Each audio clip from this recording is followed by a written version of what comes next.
excited for this package from Michaels. And what is in here, I have a good feeling, is my next drag race slot car project. I would also say this is my other dream car that is not sitting in my shop. If this was a real one, I would be super pumped. So I'm pretty excited for this. Let's open it up and take a look and see what's inside.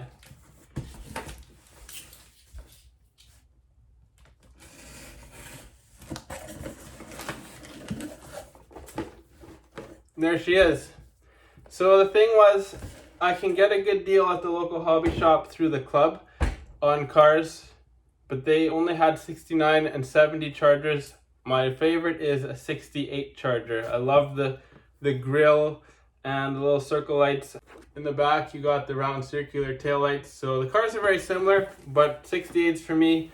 And Bob's built a couple 69s, so I might as well do something different. We featured some of his builds on the channel here. So we'll get another charger, get you guys on some charger overload. So let's take a look inside this box and see what's all in here. So another thing I'm noticing is the kit comes with the Hemi and the 440, of course, running Hemi. And you can build it as a drag RT or 440 RT. And why not do a Hemi? 'Cause that's how my real one would be. But the kit is made by Revel. It's a 2-in-1 kit, 1/24 scale. Let's pop this kit open. The street tires, we won't need those. Drag slicks, we also won't need those. So we got the glass here. That we will use. So we got the charger body here. And detail is really good. I've liked Revel and Monogram kits a lot better than the AMT. And the detail is spot on this kit.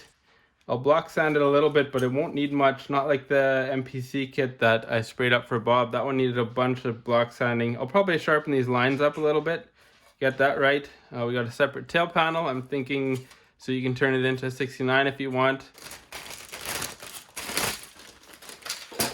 Then we got the interior tub, which I do plan on potentially using, modifying to fit inside the car underneath the drag race chassis. I'll try and get as much interior as I can in there. I have some ideas I want to play with, but there's got your door panels here. And the chassis I will not need at all, but the seats I probably will use if I go the route I'm thinking. We got all the suspension bits. We won't need that. I want to see a dashboard and a steering wheel in there. So here's a 68 tail panel. Detail is awesome.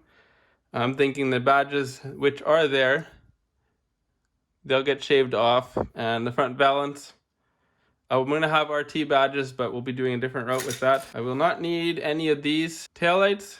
Center console we'll probably use. We got two hoods, so I can paint both up and run either or. But we got the, definitely like the drag style hood scoop. It's aggressive and mean. I really like a 68 Dart that way too. These are your center caps or the dog dishes. Next bundle is all engines. So I'm thinking roll bar we maybe should use. That'll add some great detail. Sweet engine stand so you can set it beside the car for display. And which engine are we looking at here? I'm guessing because there's some long tube headers, we got the Hemi, because the Hemi is the race motor in this build, and the 440. So I'll have a spare motor to do something with if I want. And Steelies. So you could really throw those in the drag slicks, which would be awesome. Chrome bit. All right, this is what makes that charger. That beautiful one-piece looking grill with no split. And the back bumper, the detail is top notch. And because it's a 2-in-1 kit, here is the other bit of chrome. Now let's check out those valve covers. Those are some Hemi covers. And perfect, that is what I was hoping for. We got Keystone Classics. A proper drag car needs Keystone Classics if you're going vintage look. As a side note, we're going to be running Keystones on my 72 or my 73 Celica. They just are the Rogues, the earlier ones, but the mini mags. We got a racing decal set, complete set here. Show you guys the right side up. So that could be fun putting on, but it's probably not going to happen. But we got all these charger decals. I think I should be able to throw them on the car and clear over them. Kind of nice that they put a cover on here so you don't damage them. And instructions. So that is the kit for this car, the charger and we're going to turn this girl into a drag car. And no project name on this, just Hemi Charger, because why not? Everybody knows what a Charger is. I've stripped this model kit down of all the parts I won't need, and as you can see, there's very little left of it, but these are the important parts for this build. So the body, and I got the rear tail panel, the race hood, and the scoop. It came with 2 hoods. The front lower valance, I think you'd call it. I might throw the roll bar in there and body match it. Throw the front dash top in there. And this is just a hood or a fender support brace. And then I got the front and back bumpers. And a couple chrome details in there that we might need, like door handles and stuff, windows, and then some of the decals like the RT stripes. Step is going to be, there's some issues in the casting here. Let's get it zoomed in on that.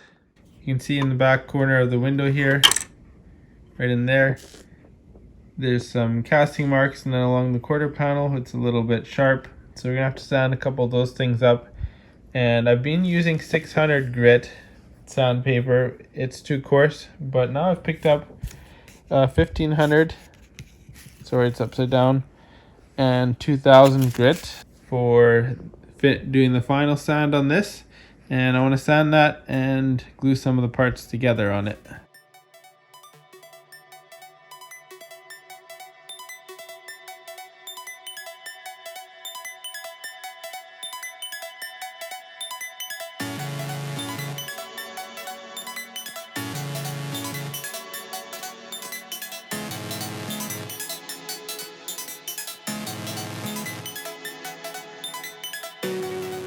So I've got this body, you've seen in the time lapse. I've sanded the areas up in here, and then there's this mold line that seems to be on every single model kit you buy, doesn't matter which car it is.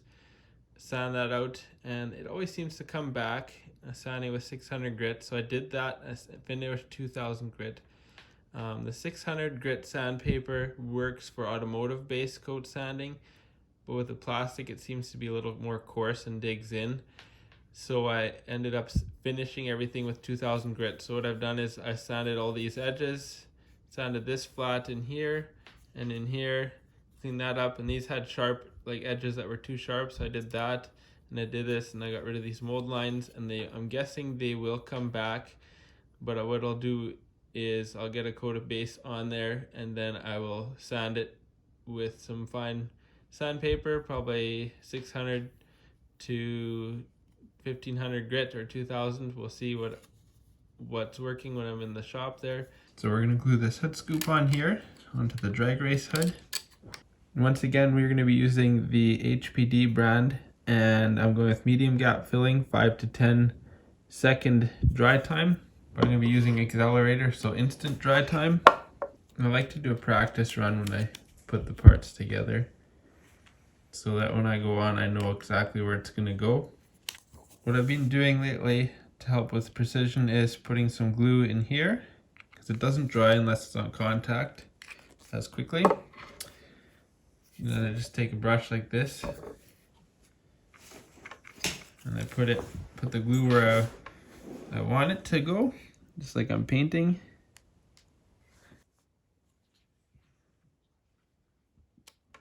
So we got to do a test fit on the lower valance and this hood piece with this grill. So this support actually is going to be quite useful, because I'll be able to glue the hood down to it, and it just slides in the front here, kind of locks down on top here and underneath there. So the test fit would be like that. Lower valance is installed, it just glued here. I had to sand the edges a little bit in here because it was too wide. And the other thing I had to do to get the front to fit, you can kind of see there's a notch here. You want to notch it out for this kit. So I'll show you why.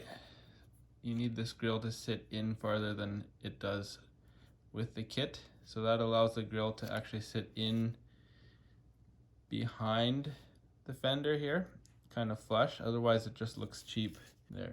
See, otherwise you're gonna have your grill sitting out like that, and that's just what makes it fake.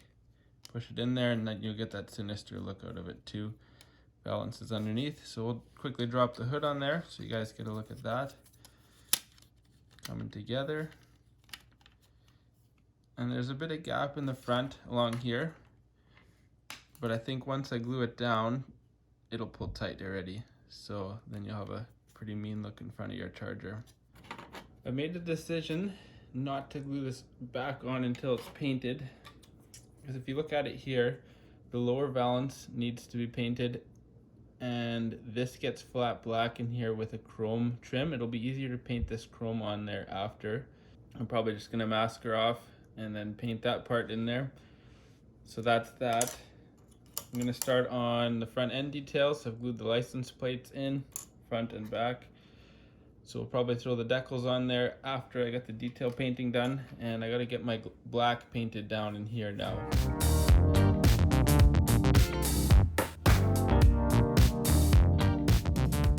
I got the front and back bumper and grille all detailed up, and I got the license plate decals on there. And the other thing I got is I took the RT badge off the tree, put it in there, and painted it.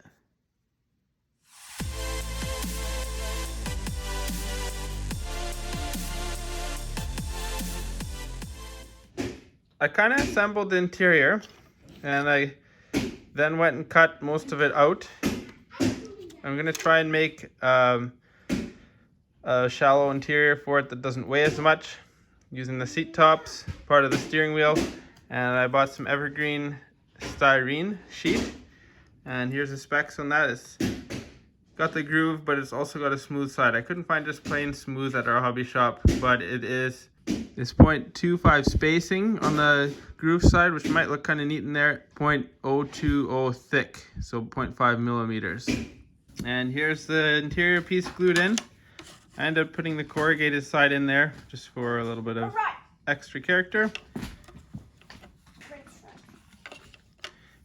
My next thought is I'm going to cut the seats off, the seat backs, not on the first pleat, but the second pleat down, so they stick a little bit past the headliner or past the door edge, so you can see them when you look in the car. And this will probably get painted black yet. Here's what I've done. Cut the top of these seats off. Got the steering wheel. So these parts are going in the car. Drill a little hole for it. I'm going to paint this tub black and glue these parts in. They're going to be white because it's going to be white and purple cars. I like that color combination. So we'll see if we can set these up before I actually glue it, and then we'll mask them off and we'll paint it. That's the plan. This is going to go in here. It's just tight with the tape now, but it does fit. There we go. There's that. We're just going to throw these seat backs in here. And you also get white door panels out of it. Be approximately glued in that area. And then the steering wheel goes in this hole here.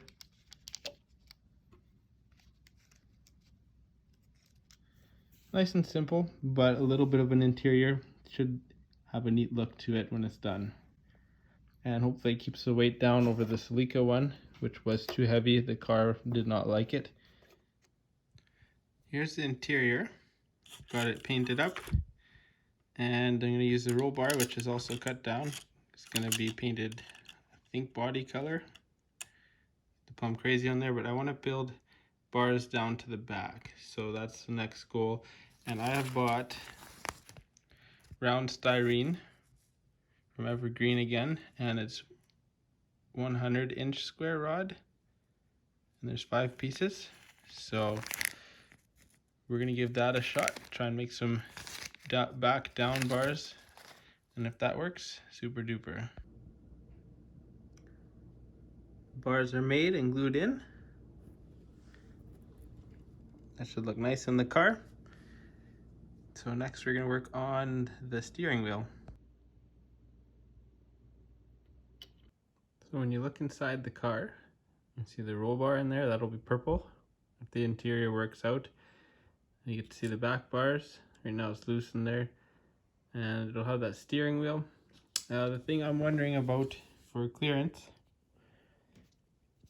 is this ridge right here. I might have to go in the shop and trim it down a little bit, but you'll get a really nice stance out of it at this height. I kind of like that. Let's see if we can. So right now this is the stance you'd get out of the car, which I like. And I don't mind even going up taller. That'd be old school, that's too much for me. It's gotta kind of be tucked. Yeah, I would say in that range there would be perfection for this car. Here's the interior before the roll bar gets painted. And the other thing I had to do in the back here, hollow that out because I forgot about wheel clearance and these actually spin. So then I reinforced it with some glue. I think I have enough clearance in there now to get it the height I want to sit at. I'll show you what it looks like. Thinking potentially this stance would be perfect.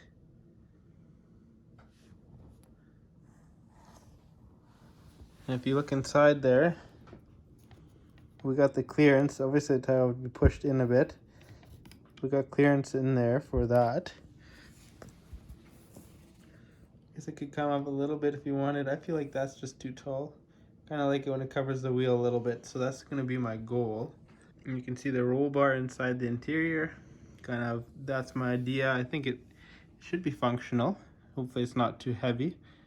We'll know after a little while of driving. Probably one test run. It's lighter than the Sleeka interior was, which was this one here. I won't be running it, but it's a good display piece. You have to picture the roll bar being purple, and that will help it stand out. So, on to the 68 Charger. Check that out. Actual code C7, Plum Crazy Purple. This color is gorgeous. I've got it shook up already. We're gonna mix it up.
So I'm gonna go spray cars now, and we're using EC530 PPG EnviroBase. High performance clear. This stuff is really glossy, and we're gonna go with these ECH5075 and PPG ECR85, I think.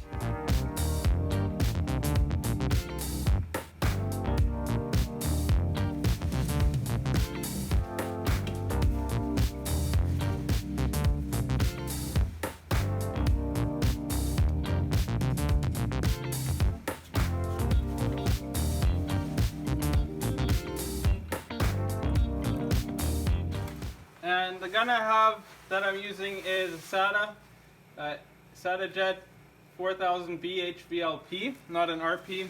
Atomized is a little finer for this kind of work, and it's the gun I have. So use what you got and do a good job with it.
So here's a couple cars that I've built, guys. You've seen the Celica in one of the build videos.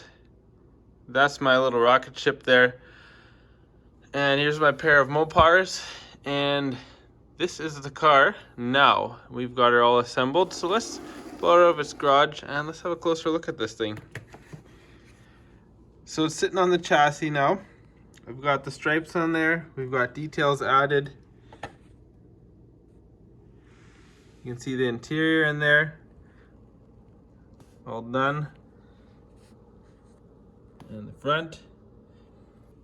So at this point, I built the car, I guess about a year ago, and it's got a lot of runs under its belt.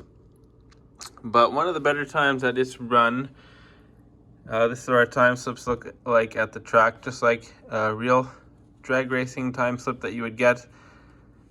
But right here, miles per hour is 37.38 and the ET of 0.752 seconds in the scale 8th mile. And my reaction time was actually really good on this one. Zeros are perfect on our clock, but this car will run dead consistent. Last time I had it out, it was running 0.750 back to back to back to back. So that's a very good bracket car, this build. Some of them are kind of all over the place, but this car runs very fast and very consistent. So I'm excited about how this build turned out. It's a fun car to drive and it's super reliable. So now let's take a look at the underside of this car. You can have the cars run a no bar setup, which would have a suspension. These are just more simple to run this way. So the chassis is very simple setup, but very functional. This is something Bobo's Hot Rod Fab Shop made for me. He does most of my chassis. You guys know him as Bob, but you'll find him on Instagram at Bobo's Hot Rod Fab Shop. So I'll pull the body off and we can have a look at it. These bodies are just pinned on. You can see a pin here and one here. So I've got the pins out. They're just regular sewing pins. Body comes off. And that's the chassis. Same setup as you guys saw a while back when I did this Celica, just it's bigger.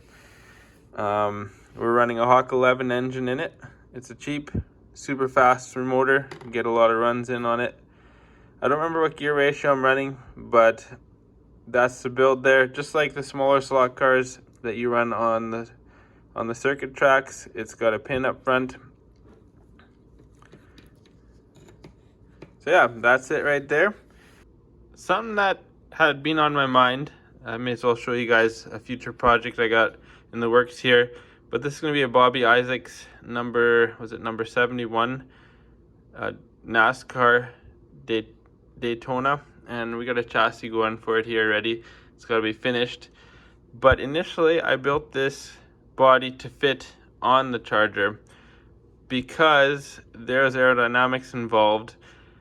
I've done a little reading, and the reading I've done says 30 miles an hour where aerodynamics really comes into play.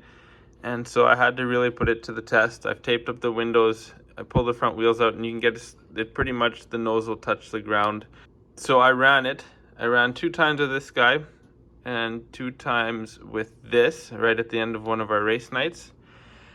And as you saw in the time slip, we ran a 0.752 at 37.38 miles per hour. So I knew it would be working with aerodynamics when I came and would see a higher miles per hour. So I went up to the best of 39.46 and a 38.83. So miles per hour up quite a bit. And we also had our ETs dropped a lot from 0.752 best. So my best was a 0.716. And the one with the higher miles per hour was a 0.726. So I will say right now, aerodynamics work. This one's got a flat front. It's got this window here that was supposed to make a bit of drag, and the windows are wide open. I didn't put the spoiler on because it's so small. I thought it would create more drag. I want it to be really slippery. So that's a cool little thing, guys. Aerodynamics, they come into play on these little cars. Thanks for joining me, guys and girls, for another episode of Dad's Toy Garage. And this isn't big cars, but it's my other hobby. When I'm not mountain biking or building cars, I'm racing little miniature cars for slot car drag racing. And it's a ton of fun. As you can see, you got a couple of cars back there behind me. But yeah, get in your shop or get in your hobby shop, get your stuff done, and we'll talk to you later. Thanks for joining me, guys.